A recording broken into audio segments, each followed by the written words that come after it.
Ladies and gentlemen, this is David Mirikitani with another episode of Matt Chat. We are brought to you by USA Wrestling, the national governing body for wrestling in the United States, and by Nike Wrestling. Go to athleteps.com for all of your Nike and USA Wrestling branded gear. As you guys can see, we are joined today by two of our newest junior world champions, Keegan O'Toole, Rocky Elam, and the head coach from the University of Missouri, Brian Smith. First of all, guys, welcome to the show and congratulations. Thank you. Appreciate it. I guess this is a question everybody asks, but I'm interested. Is it ever you guys getting tired of people calling you guys world champions for the last week and a half? I would say I haven't got tired of it now. But, I'm just thankful that everyone's supporting me and telling me congratulations. I'm proud of you, whatever. Yeah, I love it. Whatever. That's why you went, right? Yeah, it's a good title to have. Yeah, for sure. And it's yours forever. So congratulations. Coach, I talked to you off the air to schedule this and then talked to you yesterday just a little bit about wrestling and life. So I'll start with you. It feels like there's steps, for people that are watching this that don't know, I live in St. Louis. So I'm a Missouri guy. I've seen this program grow. You're always show a lot of humility. You're always humble. You're always quick to give credit to other people. But there are, in my mind, benchmarks when your program hits a certain thing, your first national champion, your first team trophy, your first Olympian. This feels like another benchmark for you guys. I know you're never really satisfied, but does this feel like a tangible step up for the program? Well, when I recruited these guys, I knew they had high expectations in the sport. It wasn't just about, coming in and becoming All-Americans. They want to be national champs. They also want to lead a team to a national title. Then beyond that, they had aspirations of becoming Olympians, and they had already started that process through cadets and juniors and all the freestyle tournaments out there and had a lot of success. So unfortunately in the fall, the early fall, Keegan won the U20s and didn't get to go, and Rocky was right there. And so it was just frustrating for our program that we were having success and won the U20s as a team, but they canceled all the overseas stuff. So this year, getting the three guys through with Colton included, Yeah, huge step for our program. Getting three guys on a world team at one time is just a credit to my assistant coaches who, have helped recruit these kids in, and the whole program, the administration supporting, our RTC and allowing it to be here and having a separate room in our building that is dedicated to, a regional training center. Coach Jackson having the camp here, that was a big step that it brought a lot of attention. The media was here and saw that a world training camp is on the campus of the University of Missouri. So all those things are important because with social media and things like podcasts like this, people are hearing about wrestling. Even though it is USA Wrestling, it's a big, there's a big part of it was the guys from Missouri. And really proud of the way these guys hold themselves up, and unbelievable young men, the way they speak, the way they act, and the way, they went out and wrestled their asses off in Russia. So couldn't be more proud. Yeah, it's and you. It's always funny. I have notes, but you guys always say things or remind me to ask different questions. So Keegan, I don't know you. To be fair to the audience, I know Rocky pretty well. He wrestled in my event. He's a Missouri guy. Zach wrestled in my event. Obviously, I know who you are. John Messenbrink actually wrestled for my dad in junior college, so we do have that connection. Wow. So that just tells you how old we are.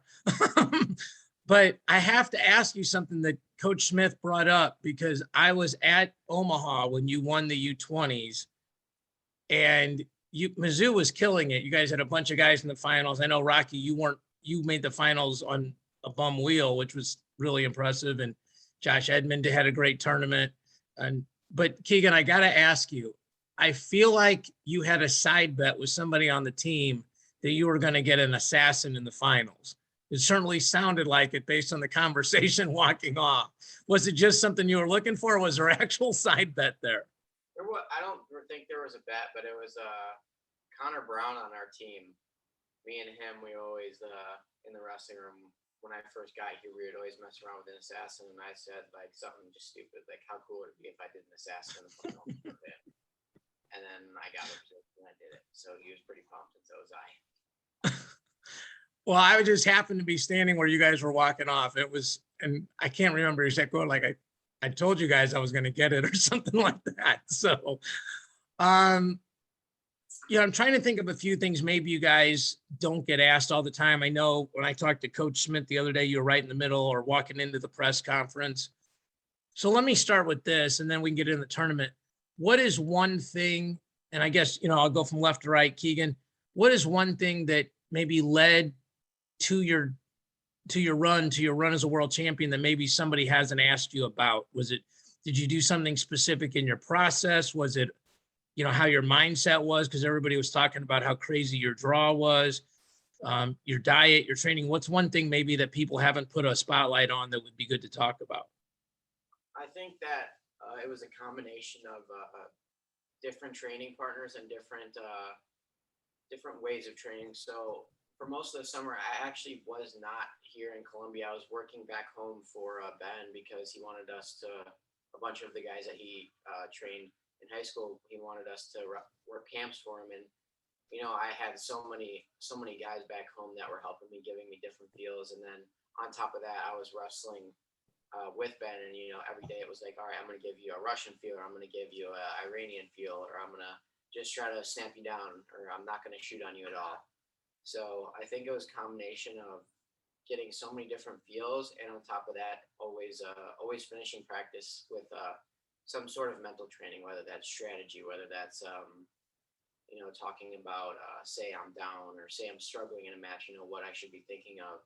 And then when I got back here to Columbia, like Coach said, we had the training camp here, and that was, you can't not get better when you have 10 world team members and 10 different college coaches in the room. So I think it was just a mixture of all those things. Well, I saw the podcast Ben did where he said to you, like, maybe the guy is better than you, but sometimes you can still win if you just gas him out. And obviously you won a couple matches. Well, first of all, that pin you got on the side of the mat, thank God they did it fair. 10 years ago, I never would have guessed they wouldn't have called that guy out of bounds being in Russia, but that's a whole side conversation. But do you mentally make that adjustment somewhere in the match? Like, hey, maybe this guy's older, maybe this guy is more skilled or whatever the case may be, but I just got to turn up the pace? Or is pace just something you're always doing and then that's just a byproduct of that? Well, I think that Americans wrestle at a higher pace and just in general, like that's just what you see. Me and Rocky, we're always coming forward. We're always shooting. Like there's not probably 20 seconds where one of us isn't taking a shot. But yeah, that was a really big conversation that we had.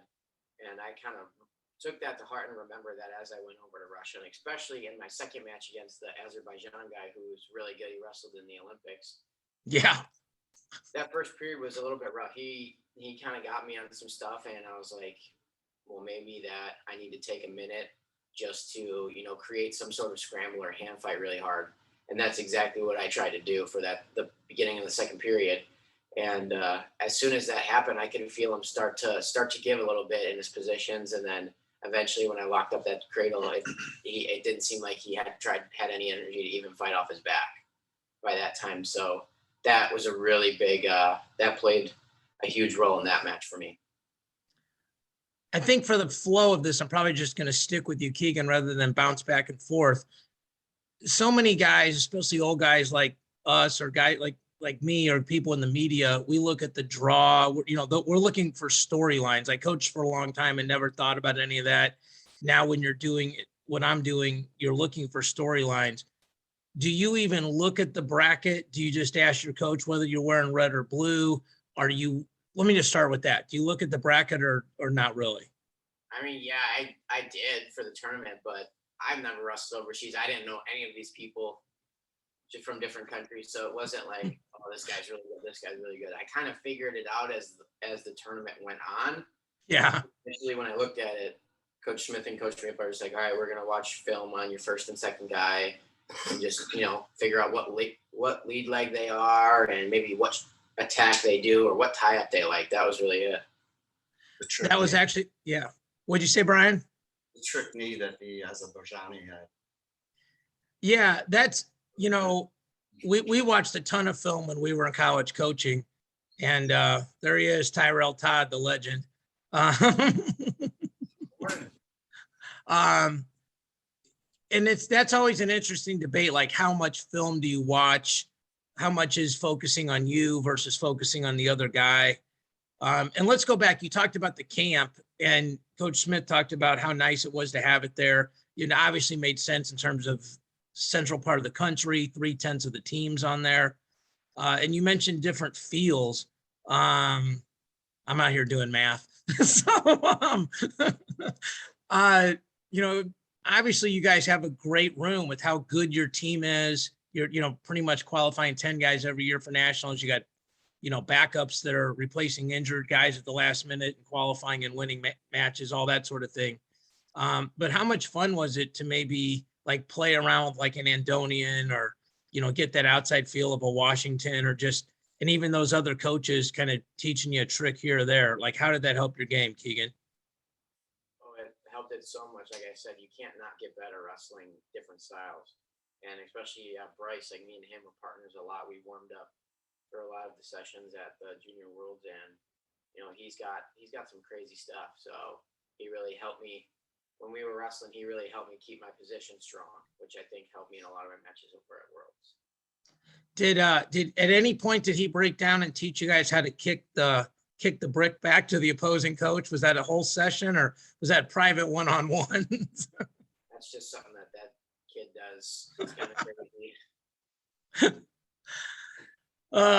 Well, the interesting thing about your draw, I think, which is sort of the opposite of Rocky's, was you came through such a harder side of the bracket that you were actually really able to enjoy that last match with a lot. I mean, it was a lot less stressful match than those two in the middle. I mean, did you, when you got through the semi and you have that break, did it feel like, okay, as long as I wrestle well, this is going to be fine? Or does your brain even allow you to do that? No, it definitely wasn't like that. I didn't know anything about this guy.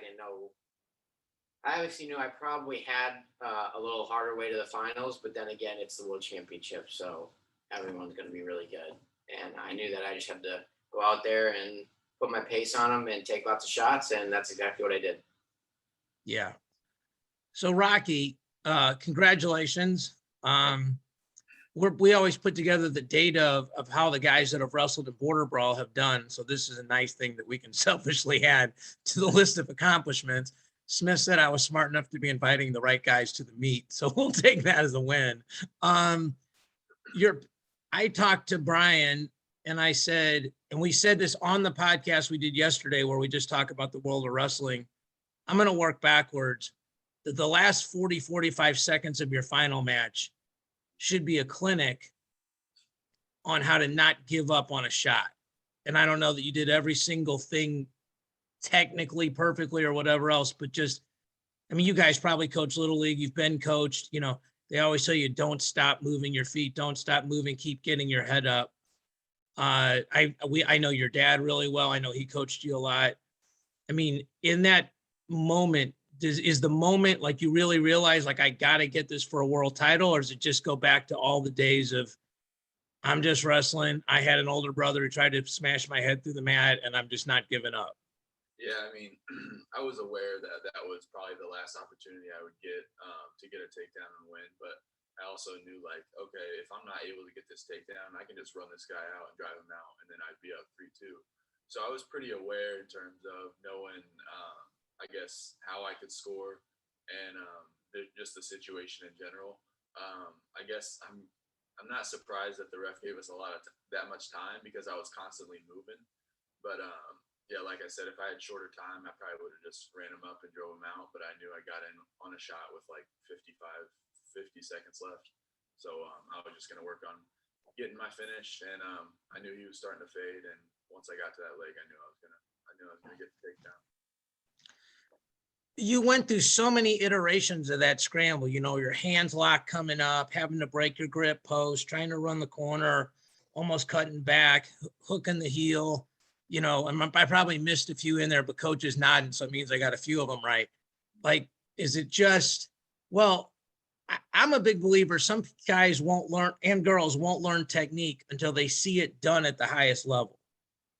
like some people are just real fast and then get to a leg and then they stop, and so if they don't get it, they're like, well, I'll just whatever, get a stalemate and go again. And when they see somebody grind through something like that to win the ultimate prize at your age group, I feel like that film can literally change. Just like if somebody doesn't believe in cradles, I think that myth has probably been crushed now by the guy on your right. So, or left, depending on if it's mirrored or not. But when you're in that, literally like going through that, are you thinking technique or is it just you're moving? Yeah, I'm definitely thinking technique. When I get in those kind of situations, I try to do what I'm trained to do, not really what I feel, because what I feel is usually wrong and what I'm trained to do is usually right.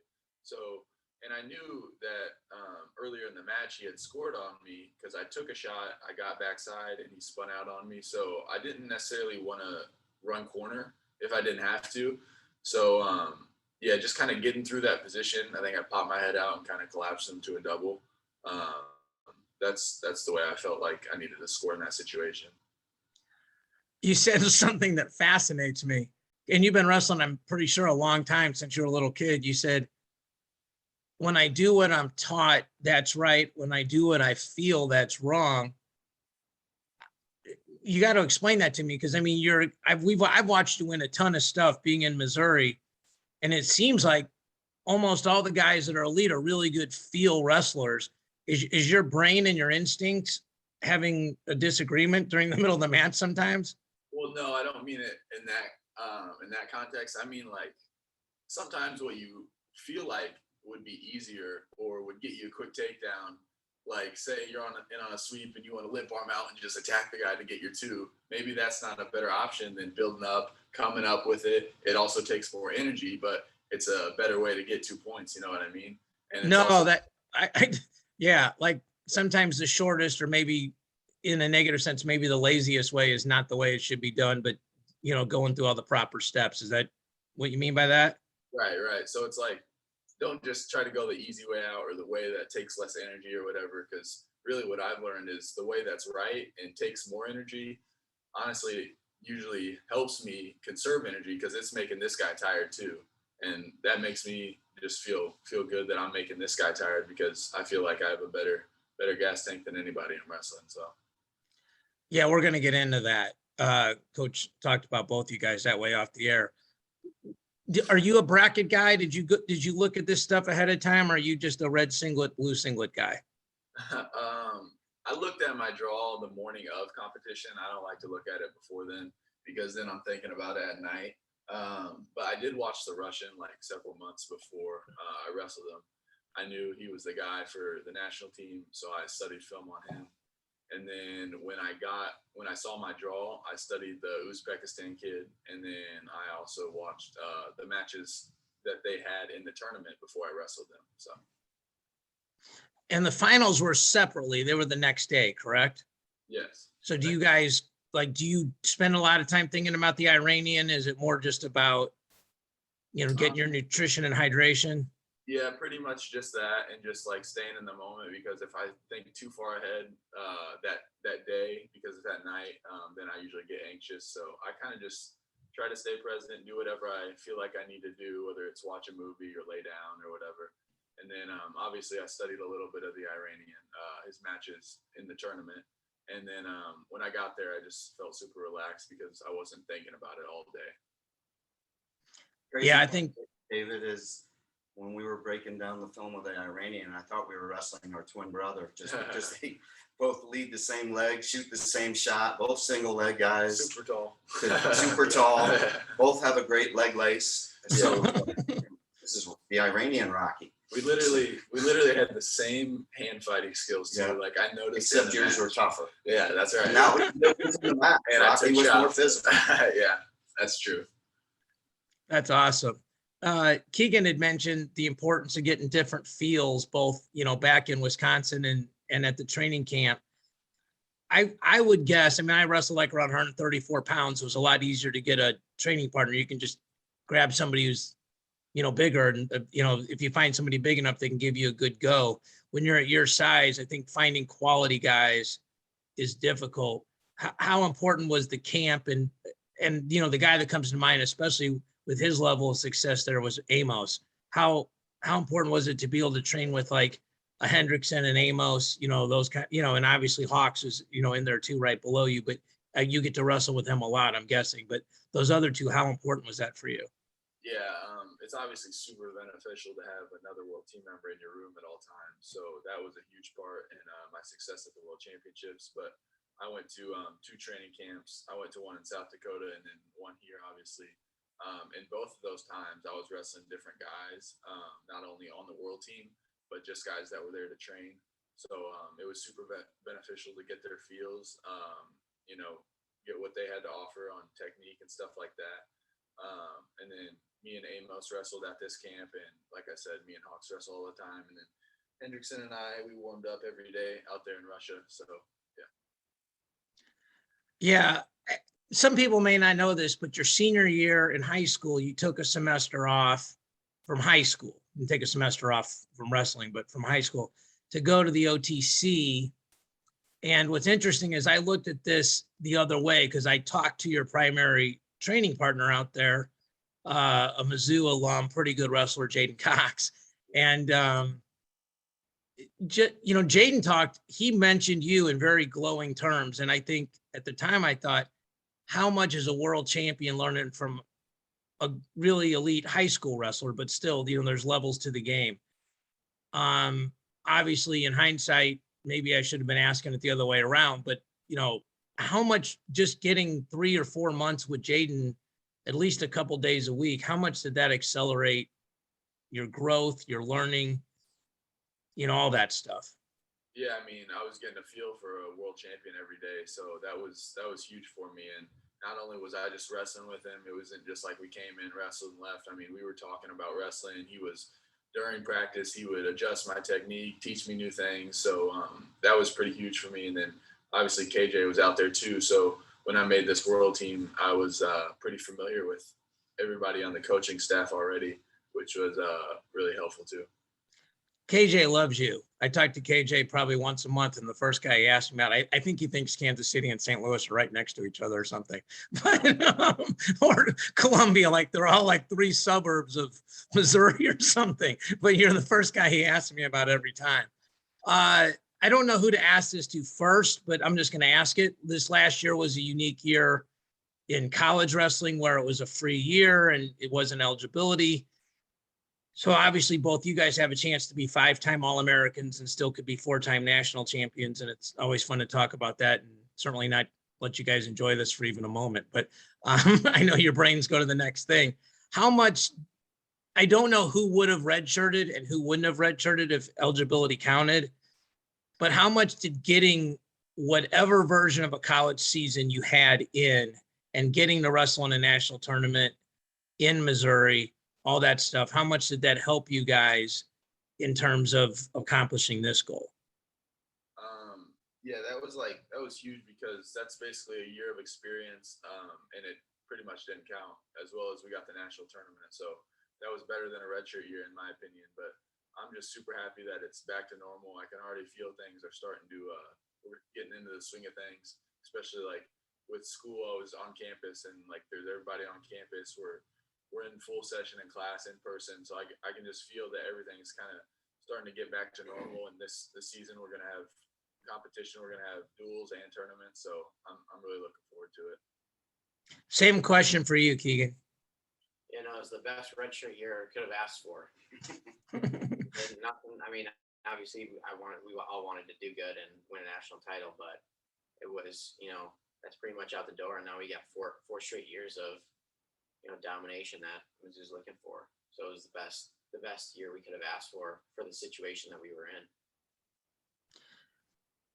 I know you guys and Coach talked about this. So I talked to Dom Bradley in Coralville. I've known Dom forever.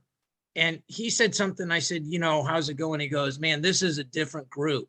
He's like, and I don't think I'm speaking out of turn here. I don't think he'd have any problem with hearing this on the air because it was all complimentary. But he's like, these guys get after it when they need to get after it. He goes, they help each other out. He goes, they genuinely love wrestling. They genuinely love seeing their teammates get better. And he said, and they're really good. And he said it just like that. He's like, they're really good. We had a couple teams like that when I was coaching, and the energy is different in a room like that. So, Coach, I'll start with you. A, would you agree with Dom's assessment? And then B, when you come back with hardware and three guys that got to go, including one guy that wasn't even in your starting lineup, how does that add to the energy of the room? Yes, I agree with Dom's perception of the team, but when we had this group, we knew it was going to be a very young team with a lot of freshmen starting in the lineup. So you expect a lot of immaturity and a lot of mistakes that might occur. And not that you want that to happen, but we were very fortunate to get time in the room in late August and September. They opened up our facility, and a lot of that having to do with being an SEC school, that football and volleyball got going. But the maturity level of this group was beyond their years. And that's a credit to just where they were coming from, the clubs, their workout partners, and, Rocky getting to work out with Jaden, Keegan getting to work out with the Askren brothers, and just that maturity level that they came in with. And it really permeated through the room that these guys aren't your typical freshmen. They came to do great things, and they were here every day challenging. And it was fun because I think in the first week, I don't know if it was Alan Hart or one of the upperclassmen came to me and just said, man, this room is just elevated quickly in about 4 days. But that's exciting. They were excited about that, to be challenged by freshmen and knowing that, man, our program just took a big jump. We were good, but now there's this possibility that we can win it. And with this group. So there's the excitement from not just the room, the coaching staff, but the administration sees it. They were the ones that were battling for us to go back to the Big 12. Then, of course, you have our fan base, which is really excited now. They are excited to come to duels and see this team and what we have to offer to the state of Missouri. This is their team. Yeah. Well, you mentioned the Big 12s, and I actually do the scramble cam for that on ESPN. So when that was announced, I mean, we kind of heard a lot of rumblings. Coaches on Friday and Saturday nights, once they've had social lubrication, are not the best secret keepers. But they, they told us that was coming, and they said it might have been a year later. But I already got people trying to make bets with me versus, I get Mizzou and they get Oklahoma and Oklahoma State. So I'm not saying there's any chicken wings bet on you guys, but there might be some chicken wings bet on you guys. Say it again. Share the wealth. I did. That's a quick side story. I played in a fantasy contest, won the contest, and my smart pick, the guy that didn't cost any money, was Yaya Thomas. So when I walked out of the arena on Saturday morning, I saw him and told him that, and Venmoed him $20 so we could go get some wings. So I'm a big believer in sharing. Being in the Big 12, and I mean, I would think this, like, you go from hoping you can do something, believing you can do something, to knowing you can do something. And maybe I don't coach them, you teach all this stuff, maybe you don't use those terms, but I think I've seen a lot of people go through that process. Having as many All-Americans as you have on that team, having the recruiting classes you've had, and now adding world gold medals, and literally, I mean, Hawks going when he didn't even have a year of starting and making the team and beating really good guys is probably a low-key story that we should be talking about more. But just having that talent and going, now is the feeling in the room, guys, it's kind of up to us now. We control our destiny. We don't have to hope that some other school like gets some bad breaks. Like, we just need to wrestle as well as we are. Is that the energy in the room right now? Yeah, I mean, we're not a team that's going to shy away from good competition, and that's what Coach Smith is preaching. I mean, we're going to the national duels this year. We're even trying to get some duels with some teams that are really good that don't want to duel us because they know we're going to bring it. Yeah, I think being in the Big 12 is gonna definitely elevate us. I think, like Coach Smith says, it doesn't really matter what conference we're in. We're still gonna train hard and do what needs to be done to win national titles and just be the best we can each day. But I think definitely getting into the Big 12 will help us see what we need to work on, I guess, because we're just facing higher level of competition, and it'll be more fun for me because I love competition. Well, you guys certainly proved it didn't matter what conference you were in and how well you did at nationals and how well you just did in Russia. I think it might make it easier on the seating committee with you guys in the Big 12 because you'll have a lot more head-to-heads and commons and, versus the schedule. And obviously last year was a complete statistical outlier, with, COVID and the super short schedule and, then certain meets getting canceled and everything else. So Rocky, I'll say this, Rocky, but I've heard this about both of you guys, the importance of how you guys live your life, the importance of Tiger style. Like Manley told me that if they send you to the grocery store, Rocky, that all you come back with is like organic stuff. That you don't know where the cookie aisle is, or, you don't know where to get pizza. So how true is that? And at some point, like, did you have a cup of ice cream after you won the Worlds or do anything like that? Or? Oh yeah, I have a big sweet tooth, and that's probably the biggest challenge for me cooking wise is just my sweet tooth. But yeah, I just try to eat healthy. Like the past, just when we were training for Worlds, I was just trying to fuel my body the right way so I could train hard, and especially during those camps when you're doing a high volume of wrestling, you got to be putting the right foods and fluids in your body, or else you're just gonna feel tired and sluggish when you get to the mat. So just that, and pretty much my sleep, my nutrition and my sleep are the most important things for me off the mat. So I always try to keep those intact. And like when we got over to Russia, just really staying up, not taking naps so I could acclimate the right way and sleep at the right times in Russia so I wasn't sluggish when I got to the mat. And Keegan, you are obviously familiar with Tiger style, I'm sure during the recruiting process, but obviously being around Ben for so long. Both you guys are obviously doing things at an age much younger than most people do, you being the junior Hodge winner. How important is lifestyle? I would say it two ways: important in your success and maybe seeing other guys that could have been successful and chose to make different decisions. Yeah, it's everything. I think it's even more important than what you do in the wrestling room, just because you only wrestle for like an hour and a half, maybe maximum a day. And so you have the rest of the day to do whatever, and the rest of the day better be filled with things that are going to be beneficial to you and not detrimental. And that's kind of what Tiger style is about. And that's what I've been preached to over the years when I was younger by Ben Max and Coach John Messenbrink. And I think that it's helped me so much. And if I didn't have that, I definitely wouldn't be the wrestler I am today, or the person. So this is an interesting question to me. Do you guys, either one of you, do cut much weight? For, I guess, Rocky, 197 is the lower of the two you wrestle, and Keegan, well, you went 162.8, 163, or were either one of those real hard cuts for you? No, it's not a hard cut for me. I lose probably like 4 to 5 pounds max when I go down to 197. And the interesting thing was when I woke up the second day for finals, I was 89.7 kilos, and the weight class is 92 kilos, just because I wrestled 3 tough matches and I was burning so many calories, and I was just real light for the weight. So you're about 5 pounds under ballpark, right? Yeah. Okay. Well, I just want to I got to do the conversion for not everybody are kilo experts that watch the pod. Yeah. And you have to make scratch the second day, or do they give you weight? Yeah, it's scratch. It's 92 scratch weight. So, yeah. Okay. What about you, Keegan? I mean, last year during the college season, I didn't really have to do anything because, I went up a weight class.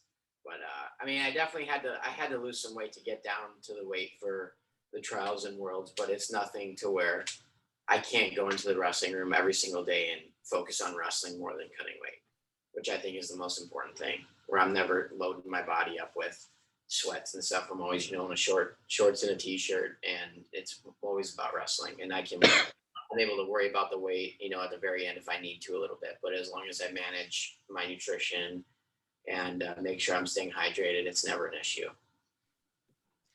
Coach, you mentioned the comment from Alan Hart, or whoever your upperclassman was, about the escalation or elevation of the competitiveness, the talent in the room.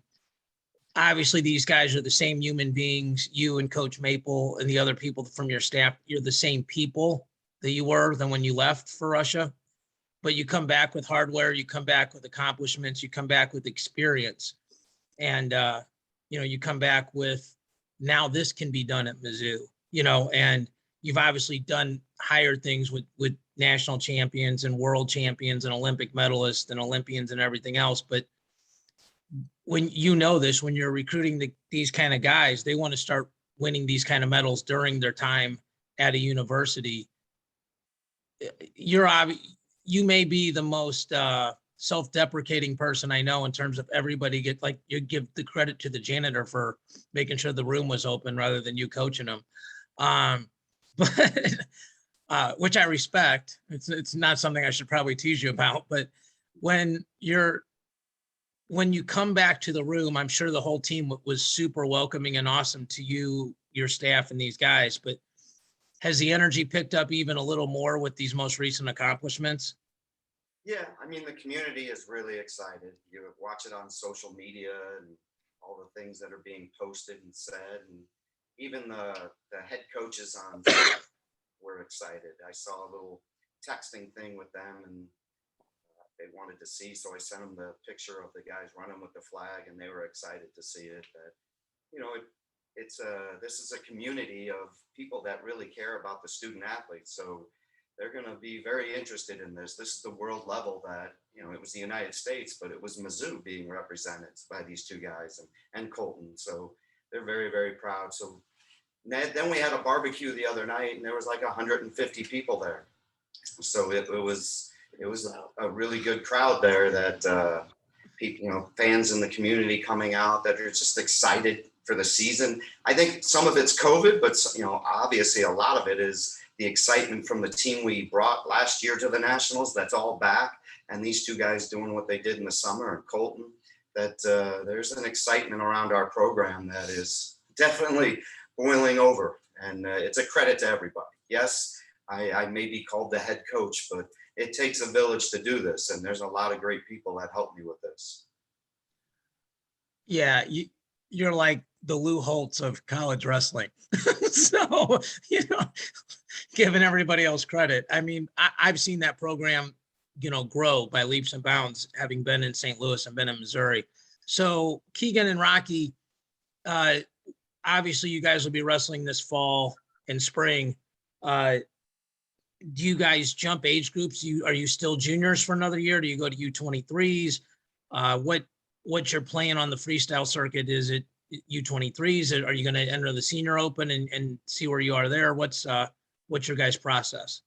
Yeah, so I have one more year in juniors. Keegan is done with juniors. He'll move on to the next age group.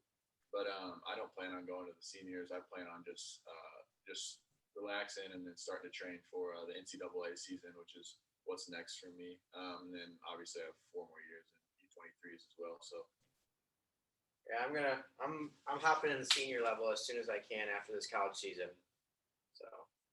So we'll see you at the World Team US Open, World Team Trials, all that stuff, April, whenever USA Wrestling gets all that stuff scheduled. 1000%. And I got a good old buddy coming with me. Who's that? I don't know if I can disclose yet. Can we play 20 questions or I get a clue? He's got to go to class, so you'd have to do it in 2 questions. Can I tell or no? He's one of our coaches. Oh, is Maple coming out of retirement? Rumor has it. 65 or 70? Or is he 74? No. I mean, he's still fine. Yeah. 65? Yeah. All right. I love it. We're gonna write it down. Well, and now he's held to it, right? The champ said he's coming. I'll do it by about 50 people. Was there a bet on this? Was this if you guys won, he would do this? Yeah, it was like a week after the trials back in April, and I got him. Got him in a weak moment in front of the team in the wrestling room. I pushed him up against him. I was like, if I win a world title, you have to compete because he's so good. There's no way. Like in the wrestling room, he beats crap from 184 all the way down. Like even did on Rocky. Oh, yeah. He's took me down before. Yeah, he can definitely still compete. I want him to compete. He's so good. He still got it, huh? That's for sure. Big time. Well, he had health problems during his career, maybe now, like, and you get older, you learn how to manage your energy and you're not doing as much wear and tear on your body. So, that's interesting because that's a wide open weight, so, well, that reminds me, I mean, they did that to Freyr, lost one of those bets with Mackay a couple of years ago. So you junior world champions are just pulling people out of retirement left and right. I mean, Coach Smith next. I'm a little older than Mabel. Coach Smith went hard no. So, well, I talked to you guys about this off the air, but I'll go ahead and publicize it for you. Rocky actually wrestled in the Missouri Border Brawl, which is a charity event I run for veterans with amputations and PTSD. We're also donating money this year to underprivileged kids to wrestling clubs that couldn't afford to wrestle otherwise. And we want to thank Nike. They're helping us sponsor those kids with shoes and everything else. But I think we're going to have you guys down to the event, be honorary coaches, and also do a clinic ahead of time. We'll get more information out, but we're excited to have you guys, have 2 world champs in the room. And, I think it's a great opportunity with it being in Missouri, spreading the word, but it was good to talk to you guys about that this morning.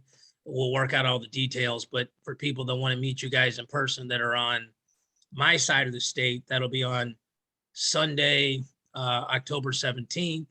And we'll probably do a thing like a celebration on that Saturday night with Randy Couture and watching the fights and everything else. So maybe we get Maple to be one of your drill partners or something like that, and sneak him in and have him do some of his stuff too. So Keegan, I know you got to get to class in like 10 minutes, so we'll cut this a little shorter than normal. Coach, congratulations. Thanks so much for putting this together for me. I really appreciate it for USA Wrestling. Good hanging out. USA Wrestling should do more camps at Mizzou. That way I could get there. Keegan, Rocky, congratulations. Keegan, pleasure meeting you. Rocky, please say hi to your pops and Zach for me. And I was getting crushed with text messages about you, especially like about just a Missouri guy, like we're somehow related or something. So I can only imagine what your guys' phones look like, but really well deserved. I'm sure I'll catch up with you guys at the latest at the charity event. Have a great day, everybody. Thank you guys so much for watching, listening, and sharing. God bless.